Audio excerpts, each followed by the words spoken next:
So one of the most interesting things that's happened this quarter as it relates to generative AI has been the emergence of the ability to add inputs to your queries that you present to the large language models. I believe ChatGPT announced this first in September of 2023, but over the last quarter, I've seen all kinds of fascinating use cases where people have been using images as part of the information that they feed into the model. And, I've been thinking a lot about how specifically that capability, this ability to interact with images, can impact specifically innovation. Because I really believe innovation will ultimately be one of the killer apps of generative AI. I also, though, think, and again, I have a whole video on this in the intro, so if you want to go back and watch the intro of this series, I can unpack this a bit more. But I also believe that innovation and the use cases around innovation will provide this blueprint for knowledge workers in general. And so through both of those lenses, I wanted to spend a little bit of time today talking about how you can use images as inputs into these models and then go through a couple examples. So in general, I believe that there are still plenty of times where honestly the text or converting something into text is just much more valuable than trying to deal with one of the more images or some of these audio files as well. Same thing. There are just a number of cases where I do believe ultimately, just giving the LLM text and eliminating that step is optimal. However, I've probably tried 12 to 15 different examples of ways that you could use images as inputs around innovation use cases. And I have come up with a couple that I think really do better, where the image works better than the text. And I think this has to do with situations where the layout of the content on the image is actually really helpful as an input or as what you're looking for feedback on. So two examples of this where I've seen this work really well that will hopefully make this much more real. One is looking at uploading images of the business model canvas, so Alex Osterwalder's business model canvas, and then interacting with the LLM around your answers to those 9 different blocks on the business model canvas.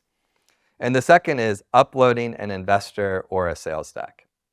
And so generally when you're thinking about these, why are these good examples versus just adding the text in themselves? In both of these cases, where the text is on the screen and how the image is laid out, sort of how those pixels are formatted actually is part of the information that you're displaying. And really you can kind of generalize this to say any of these kind of thinking canvases or tools where you're specifically interacting in a way, whether this is Michael Porter's 5 Forces model or the value proposition canvas or the business model canvas, any of these thinking tools, or presentations where you actually want feedback on the presentation itself.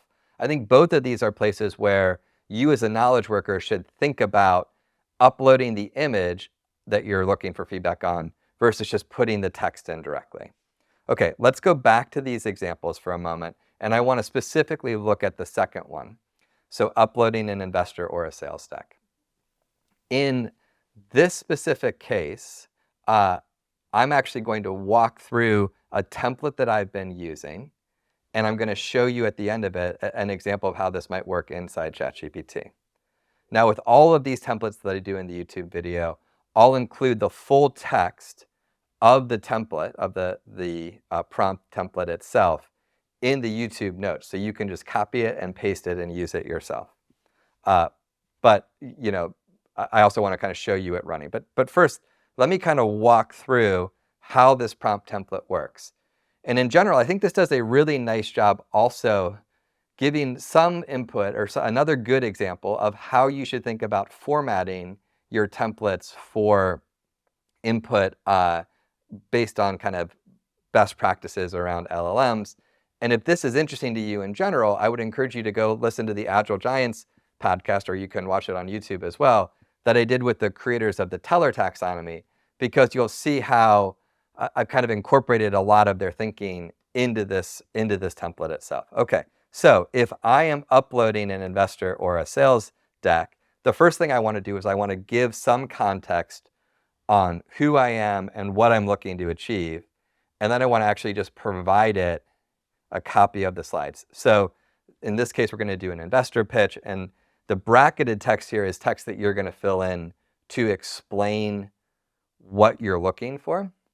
And so, if you're raising a seed round versus a Series C, like you would obviously get different feedback there and what the goals of the financing are.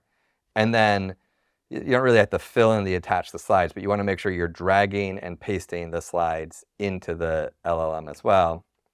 And then I actually ask it to give me feedback in 6 buckets. You'll see these are the first 4 of them, and then just for formatting purposes, there are 2 more, but the actual template itself will just have all 6 bullets back to back. But I'm looking for feedback on clarity, on the content itself, on the visual design, on the data being presented, as well as the flow of the slides, so the order the slides go in, and the persuasiveness of the slides, so they make a good case for the investment. And then after I tell it the types of feedback I'm looking for, I give it some feedback on how I want it to deliver that feedback back to me. That's the last paragraph of this template. Okay, so I've used this template with lots of different investor decks. I would encourage you to do it. One thing to note is, as of right now, I found taking screenshots or exporting it as PNGs works better than doing a PDF or some of the different formats. So you may want to kind of screen grab it. I believe that's just a kind of point in time limitation for OpenAI. But I was trying to think, what could I do that would allow you to see this without showing showing you feedback on slides that I may be working with an entrepreneur on as part of this overall experiment. And so I came across, I've been thinking a lot about Intercom recently. I am really impressed by what they're doing in the area of AI and customer success. But I stumbled upon their first investor pitch deck, which was for their original seed round.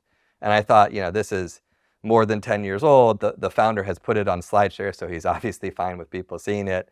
And he even makes a joke about how he thought these slides would get him to profitability. So I don't think he's taken it too seriously given all the success he's had since then. So I thought it was a perfect example. So I'm going to go ahead and use the 11 slides from his deck as the example. All right, so I will go ahead and I will paste in the text from the template. I've already gone ahead and updated it with the specific information. So this is targeting angel investors. And again, at the time, he believed this was to get to profitability. I've got the things I would like feedback on. I drag those images in, and then I send the message. And in a second here, it should start to come back. So you can see here, it's now going through and it's giving me feedback slide by slide on each of the different elements that I was looking for feedback on. So here's the feedback on the clarity section. Here's the feedback on the content section, the design, flow, persuasiveness, right? And then I think some of these additional suggestions are great, right? Testimonials would be great. Financial projections would definitely be helpful. Use of funds would be helpful. Milestones would be helpful. So again, I think this is a pretty good example of how you can upload with the right prompt template and the right set of slides, you can quickly get or the right images of your slides, you can quickly get higher quality feedback than you might get by just interacting with the LLM directly just via text, which I think, again, demonstrates an example of capabilities where using an image as an input instead of just text actually can lead to better results. So I'm always interested in how others are doing this as well. So if you have a creative use of images within some of your interactions with these large language models, I would love to hear about it in the comments below. Or if you try out this template, let me know how it works for you. Does it give you good feedback? Did it feel like better perspective than you might have gotten without using images of your slides? Thanks so much. And if you're not already a subscriber would ask you to subscribe so you're made aware of additional videos coming out. Have a great day.